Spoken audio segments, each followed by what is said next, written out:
La deuxième partie de cette histoire m'intéresse vraiment car j'aimerais savoir la fin de cette histoire. Je suis vraiment très impatiente. Bienvenue sur notre page Lecture paisible. Deuxième partie de notre histoire concernant Sabine ou la force de continuer. Monsieur Doucouré avait quitté la ville de Dougouba depuis 2 semaines. La coopérative Unité l'avait invité à visiter toutes ses plantations dans l'ouest du pays. Il avait laissé sa fille seule avec Marguerite, sa servante, et Lionel, son gardien. Les planteurs désiraient recevoir des conseils et apprendre de nouvelles techniques pour aborder la prochaine campagne de café et de cacao.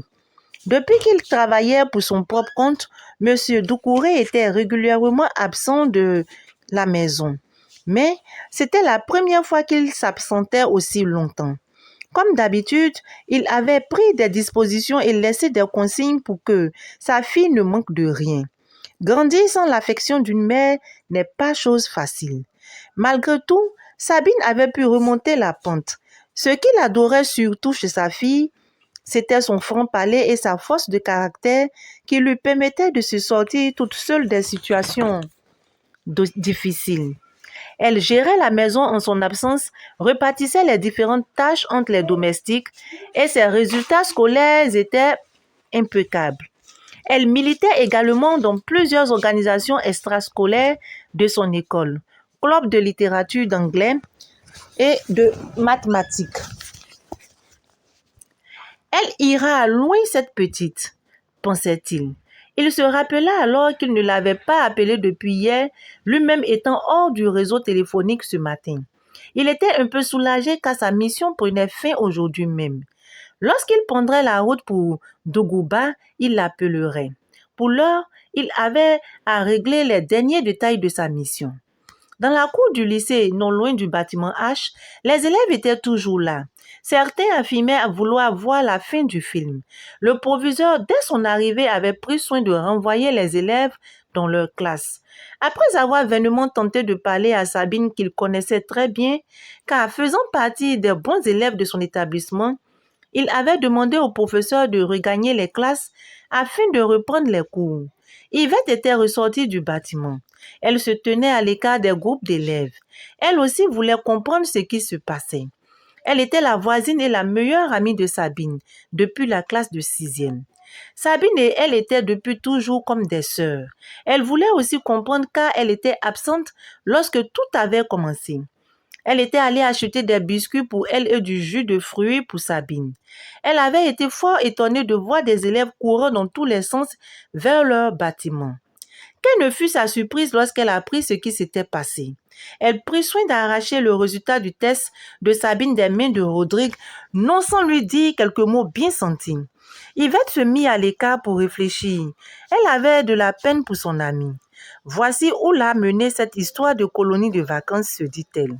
Elle, Yvette, n'avait jamais participé à ce genre d'activité parce que ses parents, à la différence du père de Sabine, n'avaient pas assez de moyens pour l'y inscrire.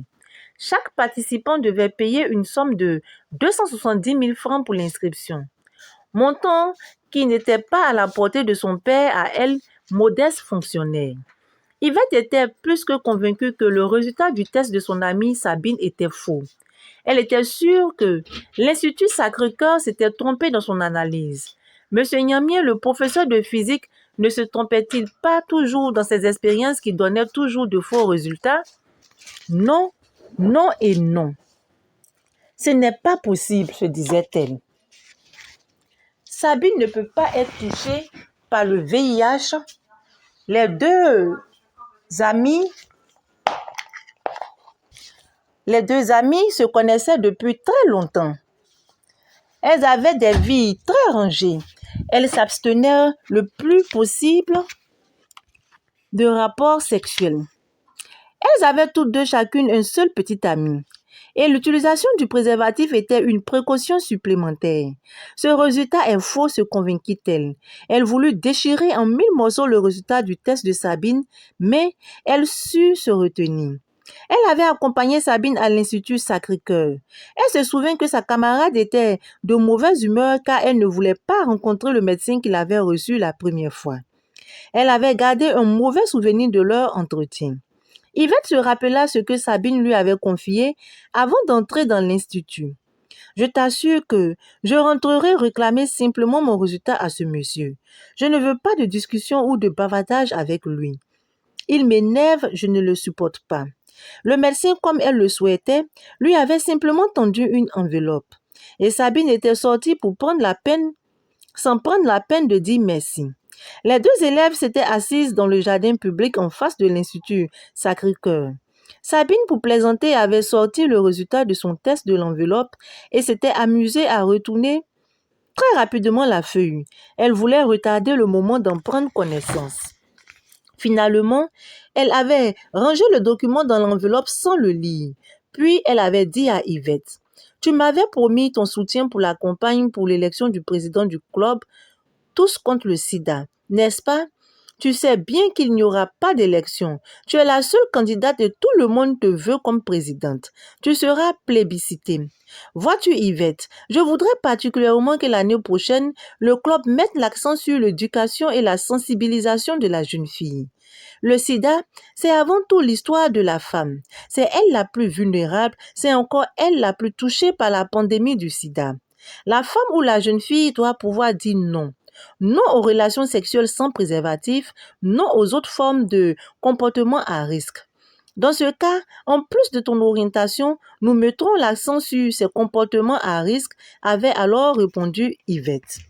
Ses souvenirs étaient frais dans la tête d'Yvette, assise seule dans son coin, elle éprouvait beaucoup de peine pour son amie. Les campagnes de lutte contre le VIH-Sida ont peu d'emprise sur les élèves. Les jeunes filles et les jeunes gens ont des rapports sexuels très tôt. Et les jeunes filles ont des partenaires sexuels beaucoup plus âgés qu'elles. Elles n'ont pas la plupart du temps la force de caractère d'imposer le préservatif à ces derniers. Comme nombre de jeunes, ceux du lycée Pacifique ignoraient ce qu'était réellement le sida et les MST. Ils en avaient entendu parler, mais ils n'en avaient pas vraiment conscience. Certains se disaient trop jeunes pour attraper le sida. La rumeur selon laquelle une élève avait le sida avait donc fait accourir tous les lycéens. Tous, comme leurs parents, considéraient le sida comme une maladie honteuse. Qui était donc cette personne qui avait attrapé la chose? Et puis, la rumeur affirmait qu'il s'agissait de cette fille à papa. Sabine la bluffeuse, comme il l'appelait.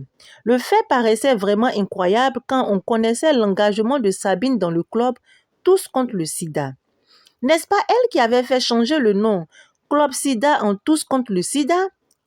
N'était-elle pas l'initiatrice de la visite aux grandes endémies? En plus, ne s'apprêtait-elle pas à assumer le poste de présidente de ce club? Ils s'étaient tous pressés pour constater les faits. Dans le couloir, le proviseur avait choisi de forcer la serrure de la porte des toilettes pour faire sortir Sabine. Que dirait-on de son lycée et de lui s'il arrivait qu'une élève se suicide dans ses locaux? Dieu était témoin qu'ils avaient tous tenté de raisonner Sabine.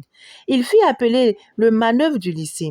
Le proviseur avait d'abord cru à une blague de mauvais goût, mais après avoir interrogé Rodrigue et vu le résultat du test de dépistage du VIH entre les mains d'Yvette, il avait pris avec son censeur les dispositions pour exclure Rodrigue du lycée pour une semaine et sans possibilité de rattraper les devoirs qu'il manquerait.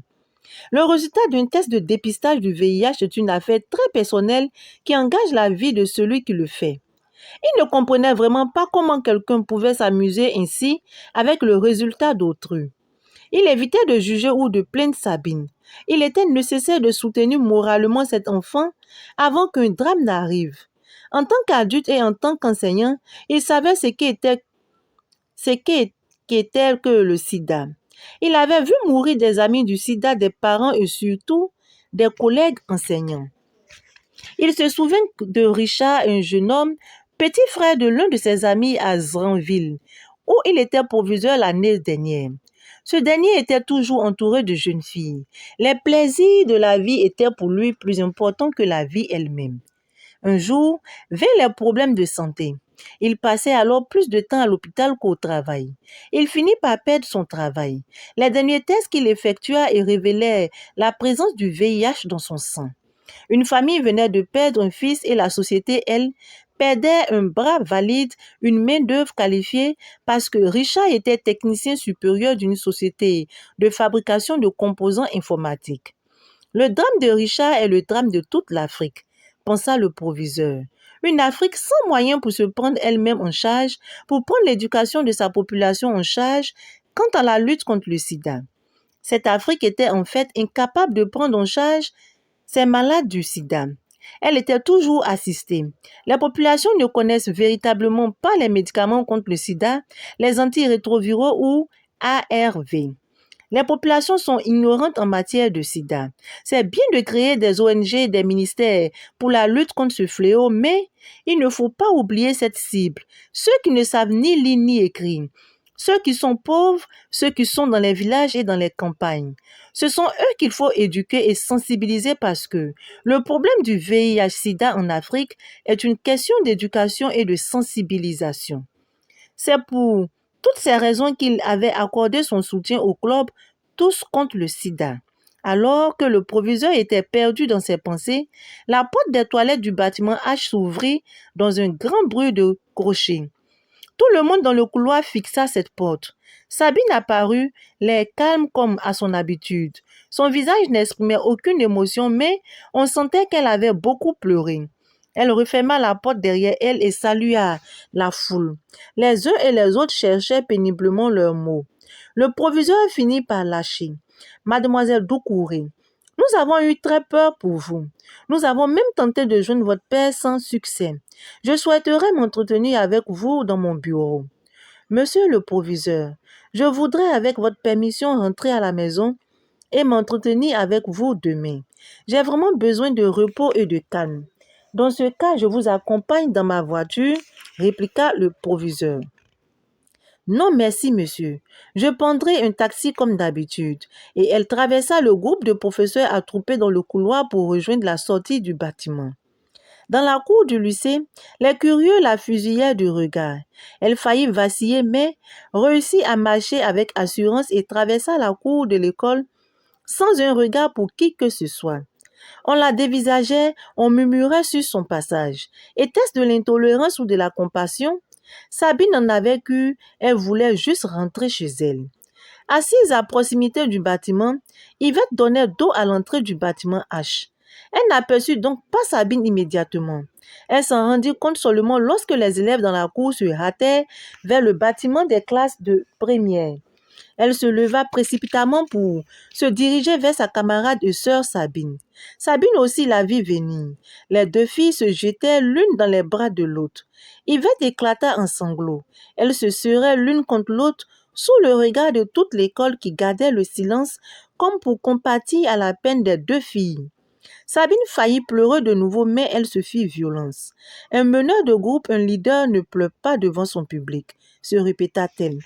Elle avait conscience de sa position dans ce plus grand établissement secondaire de la ville de Dougouba. Monsieur Doucouré, père de Sabine, avait pris la route depuis 10 heures ce matin. Il devait parcourir 283 km sur une route bitumée avant d'atteindre Dougouba. Au volant de son véhicule 4x4 double cabine, cette distance ne devait pas être longue à parcourir. Depuis 20 ans qu'il avait le permis de conduire, la conduite de jour comme de nuit n'avait pas de secret pour lui. Il lui fallait parcourir une certaine distance avant d'être couvert par le réseau téléphonique. En attendant de pouvoir appeler sa fille, il mit une cassette dans le magnétophone de sa voiture. Une douce musique envahit la cabine. Cela lui permettait de se relâcher et de suivre la route quand il était au volant de son véhicule. Il adorait la musique qui exprimait quelque chose de sensé et de profond. De nos jours, la musique ne vaut rien et ne dit rien, pensa-t-il. Avec l'ordinateur, les jeunes sont capables de créer des sons bizarres qui ne permettent que de remuer tout le corps. Un rythme musical doit être une œuvre adressée à l'esprit. Conclut-il. Enfin, il s'arrêta sur le bas-côté de la route, sortit de son véhicule pour appeler sa fille Sabine. Les règles de sécurité ne recommandaient-elles pas de ne pas utiliser le téléphone portable au volant? Il ne put parler avec sa fille. Il appela sa servante Marguerite sur le téléphone fixe de la maison. Celle-ci l'assura que tout allait bien à la maison et que Sabine était encore au cours. Monsieur Doucouré reprit la route. Il voulut écouter les nouvelles à la radio. Perdu dans ses plantations de café et de cacao, cela faisait tellement longtemps qu'il n'avait pas suivi les informations. Il interrompit la musique et mit la radio en marche. Il tomba sur le bulletin d'information de la mi-journée. Le journaliste annonçait pour la semaine prochaine l'arrivée d'une délégation de la Banque mondiale et du Fonds monétaire international dans le pays dans le cadre du suivi de la bonne gouvernance et de la démocratie. Décidément, tout doit nous être dicté par les Occidentaux, pensa-t-il. Ensuite, le journaliste donna cette information. Suite à une plainte déposée au ministère de la Santé publique et au ministère chargé de la lutte contre le sida, le directeur général des banques de sang, le docteur Kobi Yves Marus, a été limogé de ses fonctions depuis avant-hier et mis aux arrêts à la brigade de recherche de la gendarmerie pour faute professionnelle grave. Il est accusé d'avoir livré du sang non sécurisé aux hôpitaux du pays dans la période du 15 mai au 18 juillet l'année dernière. Le Conseil des ministres a mis sur pied une commission pour évaluer l'ampleur des conséquences de cette faute. M. Doucouré appuya brutalement sur le frein comme un fou. Il faillit provoquer un accident. Heureusement, le chauffeur du car qui le suivait freina à temps. Très en colère, celui-ci ainsi que quelques passagers descendirent pour venir régler le compte de ce dangereux et inconscient conducteur. Ils le trouvaient effondré sur son volant. Il le crut victime d'une crise cardiaque. « Monsieur, ça ne va pas ?» questionna le chauffeur. « Excusez-moi, messieurs, » répondit M. Doucouré, reprenant peu à peu ses esprits après le choc provoqué par les informations radiophoniques. Je ne me suis pas senti bien tout à coup. Et il redémarra timidement sous les yeux interrogateurs des passagers et du chauffeur. Il tenta de garder son calme mais n'y arriva pas. Il arrêta la radio et remit la musique.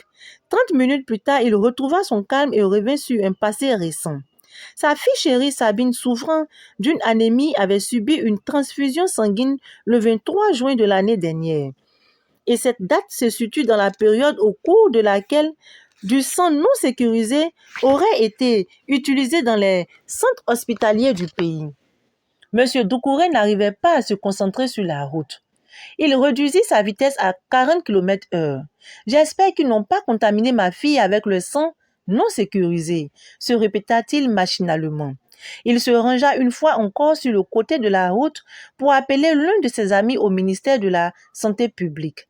Le père de Sabine arriva au corridor de Dougouba à 14h42. Il prit tout de suite le chemin de sa maison en passant par le quartier de la Paix tout en contournant le château d'eau. Il déboucha devant son portail en klaxonnant nerveusement. Lorsque son gardien Lionel lui ouvrit, il faillit cogner l'un des battants du portail. Marguerite l'informa que Sabine était rentrée toute bizarre et qu'elle avait refusé de prendre le repas de midi. Il se débarrassa de sa mallette et alla frapper à la porte de la chambre de sa fille. Comme il n'eut pas de réponse, il poussa la porte et pénétra dans la chambre. Sabine était couchée en travers du lit et semblait perdue dans ses pensées. Lorsqu'elle vit son père, elle se leva et courut se jeter dans ses bras tout en pleurant. Elle tenait froissé dans sa main le résultat de son test. Sans cesser de pleurer, elle tendit la feuille à son père. « Je suis séropositive, papa, » dit-elle en hoquetant.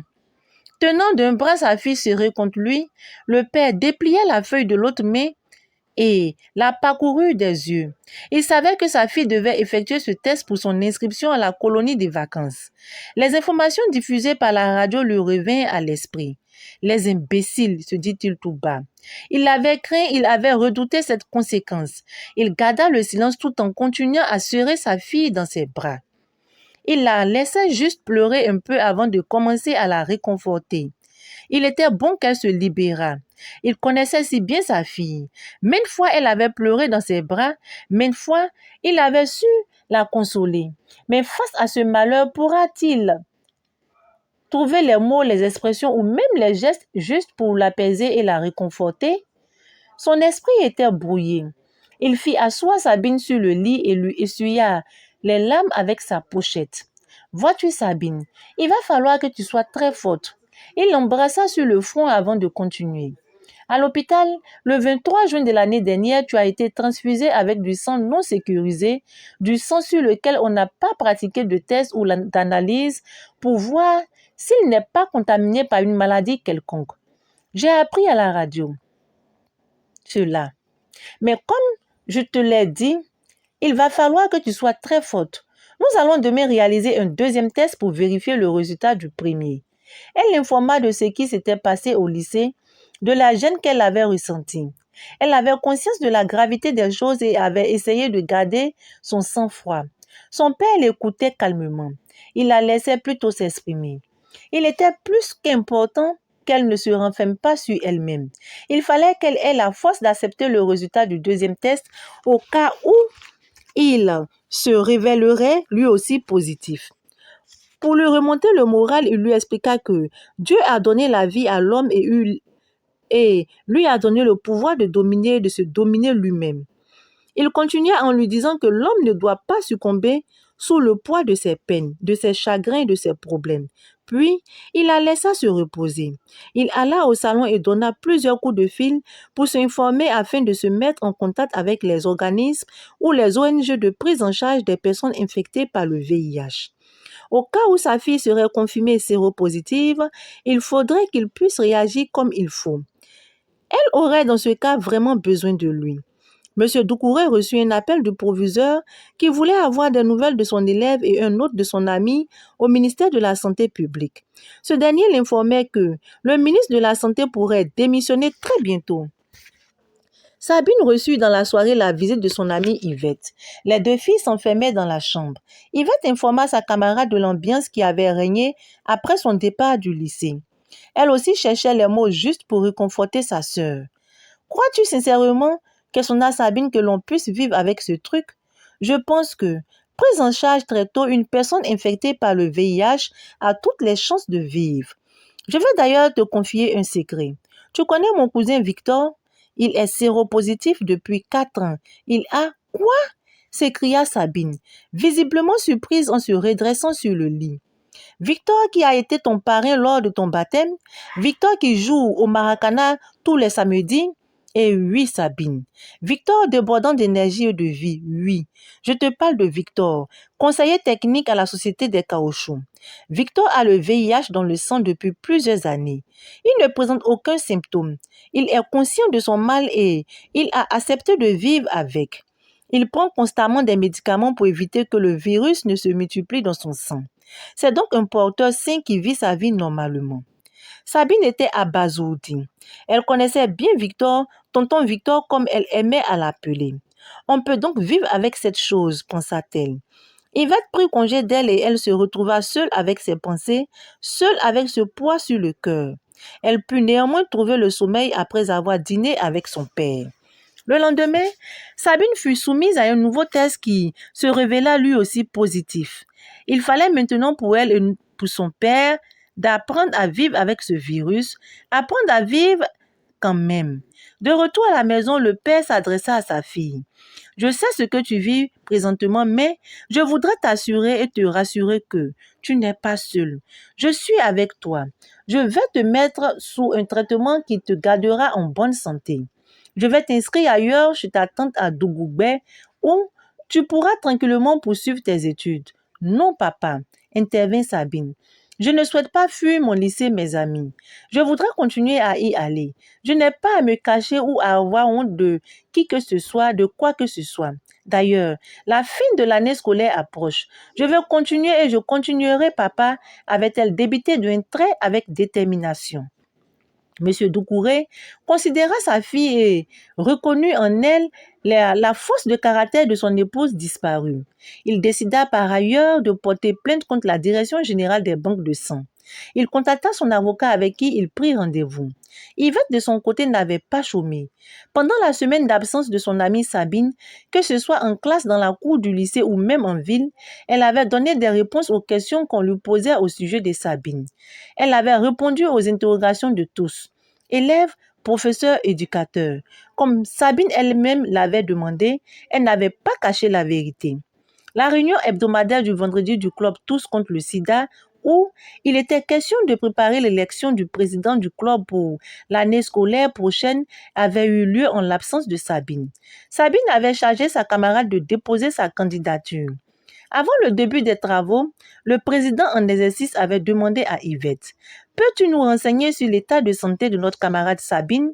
Certaines personnes commencent à dire qu'elle ne pourrait pas et ne devrait pas militer au sein de notre club. Yvette s'était préparée à combattre ces réflexions saugrenues. Elle se leva alors, se racla la gorge et prit la parole. Il y a des informations que nous autres membres de ce club avons et que l'homme de la rue ignore, et notre rôle est de les faire connaître à ceux qui ne savent rien du sida. C'est pour cela que nous avons décidé de nous mettre en association. Pensez-vous que le sida est une punition? Devons-nous rejeter ou isoler les personnes vivant avec le VIH ou les personnes malades du sida? Quel a donc été le sens de notre visite à l'hôpital des grandes endémies alors? Après un petit silence comme pour laisser ces mots marteler les esprits, Yvette reprit. Le 23 juin de l'année dernière, Sabine a été admise à l'hôpital général de notre ville pour une transfusion sanguine. Les poches de sang utilisées étaient du sang non sécurisé qui lui a transmis le VIH. Ceux qui suivent l'actualité nationale savent très bien que le directeur des banques de sang est présentement poursuivi par la justice. Même le ministre de la Santé publique a été obligé par le gouvernement de démissionner de ses fonctions. Ceux qui sont dans le cas de Sabine sont nombreux dans tout le pays. À ces personnes et à toutes celles infectées par le VIH, nous devons être les premiers à apporter notre soutien. Nous devons leur apporter encore plus que notre soutien pour leur donner le courage et le désir de vivre. Nous, ici du club, tous contre le sida, sommes contre la pandémie du sida et non contre les personnes touchées par ce virus.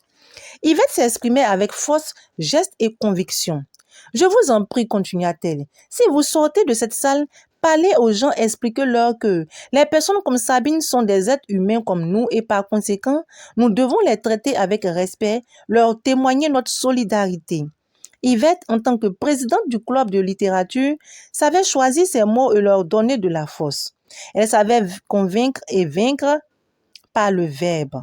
Elle finit par considérer l'Assemblée et lâcha. Sabine m'a chargé de vous annoncer qu'elle demeure candidate au poste de président. Les membres du club avaient été touchés par la justesse des propos de leur camarade Yvette. D'un commun accord, ils décidèrent d'apporter leur aide et leur soutien à Sabine dans ce drame qui l'avait méchamment touchée.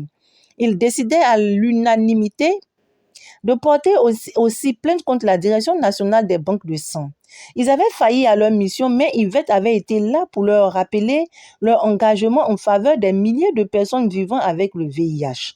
Des commissions furent mises en place, séances tenantes, afin de sensibiliser les élèves. Ils devaient donner espoir à Sabine et à tous ceux qui vivent le même drame. M. Doucouré, lui, avait multiplié les contacts avec les organismes de prise en charge des personnes vivant avec le VIH. Il avait rencontré des médecins et des infirmiers. Il avait discuté avec des personnes malades et des porteurs sains comme sa fille. Elle n'avait que lui comme parent et il était décidé à jouer son rôle de père. Son soutien n'aurait pas de limite. Il se battrait aux côtés de sa fille. Pour l'heure, il avait un traitement capable d'empêcher la multiplication. Pour l'heure, il avait contacté les médecins les meilleurs du pays afin qu'on lui proposât un traitement capable d'empêcher la multiplication du virus. Après cela, il réunit ses domestiques au salon pendant que Sabine était dans sa chambre et leur tint ce langage. Marguerite et Lionel, vous vivez avec moi depuis plus de 10 ans. Je vous ai toujours considéré comme faisant partie de ma famille. Vous avez dû constater quelque chose d'anormal chez Sabine depuis quelque temps. Vous avez dû apprendre des choses à son sujet. Je viens aujourd'hui vous faire partager ma peine et celle de ma fille chérie. Elle n'est pas malade du sida, mais elle vit présentement avec le VIH dans le corps. Vous l'avez toujours aimée comme moi, mais je voudrais qu'à partir de maintenant, vous lui accordiez une attention particulière, parce qu'elle a grandement besoin de nous tous. Ne vous inquiétez pas pour vous. Seul un contact sexuel ou un contact sanguin peut contaminer quelqu'un, comme ce fut son cas. Il faut maintenant une hygiène rigoureuse autour d'elle. Et je compte sur vous pour cela car vous êtes également sa famille. Marguerite et Lionel promirent à leur patron leur solidarité et leur collaboration dans la prise en charge de Sabine. Le lundi suivant, Sabine Avec toute la détermination du monde, prit le chemin du lycée. Elle y arriva avant Yvette. Elle dut lutter contre le poids des regards qui la transperçaient, les doigts qui l'indexaient.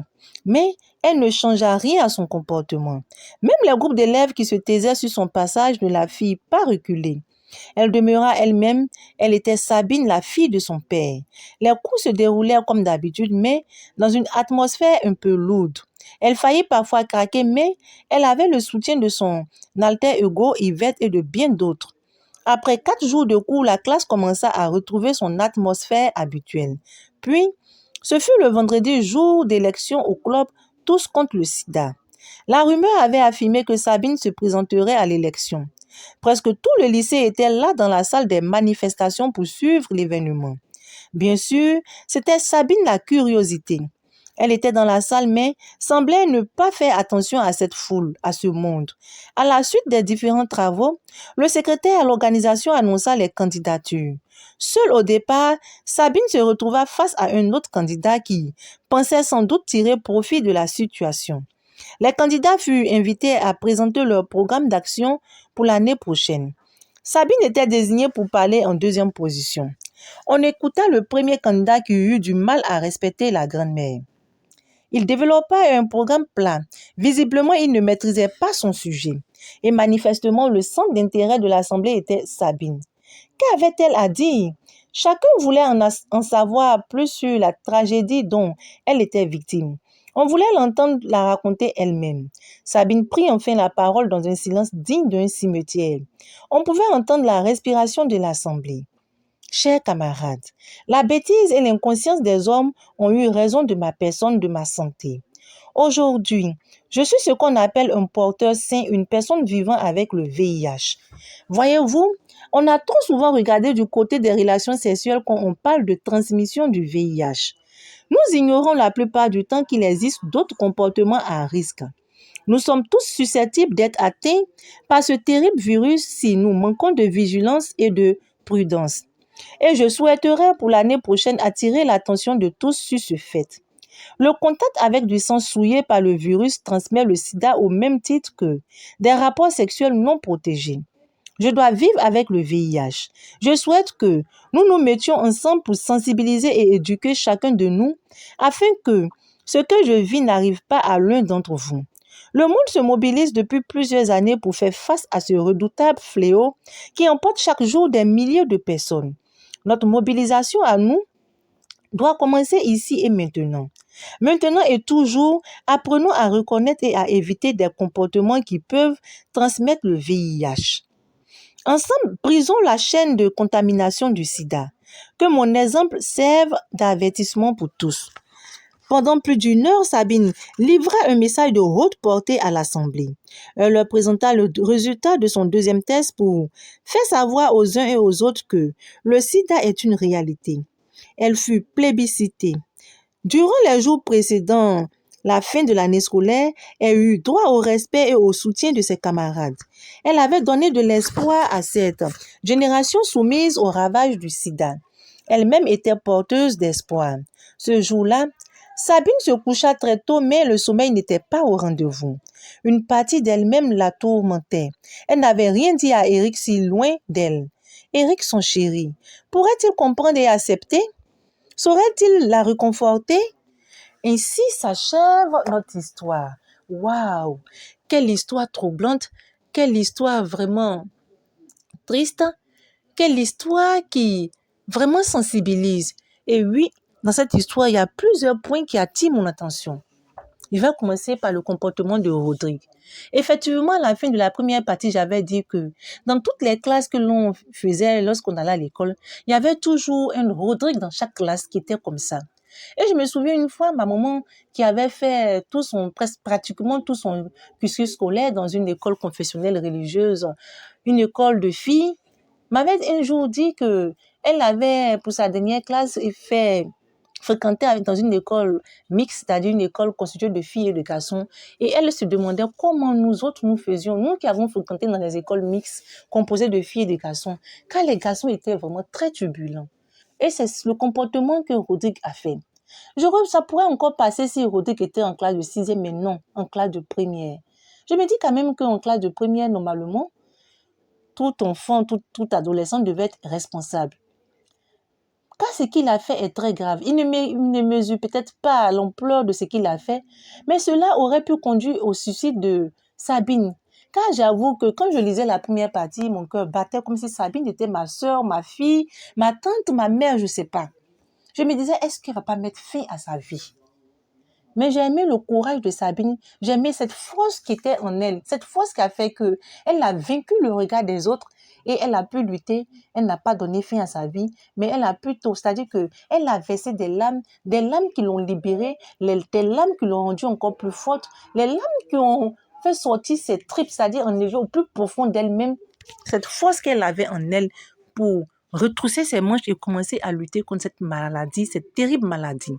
Et c'est bien vrai que chaque fois, nous pensons toujours que le sida se contracte forcément par les rapports sexuels.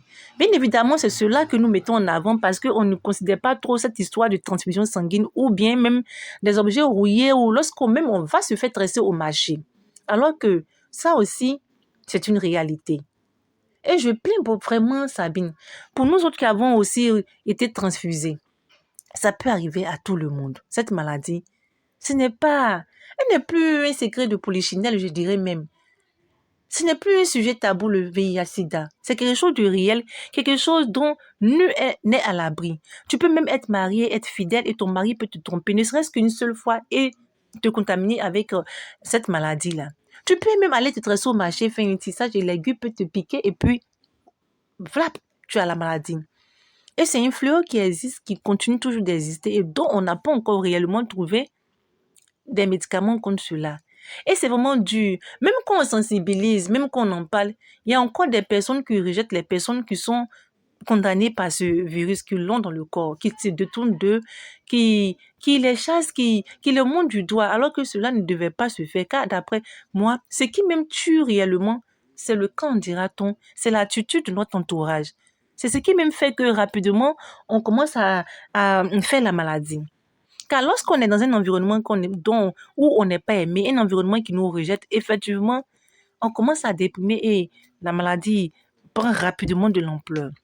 Je dirais même qu'il faut retrousser les manches et qu'il faut encore lutter, il faut sensibiliser réellement, aller dans les armoires. Car l'auteur de cette histoire a soulevé un point vraiment important, ces personnes analphabètes, ces personnes dans les campagnes reculées, dans des villages qui ne savent ni lire et écrire. Ces personnes-là même qui ne comprendraient pas comme nous autres qui sommes allés à l'école rapidement ce qui se dit, car certaines personnes encore dans des villages qui ne croient pas à la maladie, qui croient que c'est une leurre, c'est quelque chose que les Blancs ont inventé pour ne pas qu'ils vivent leur vie.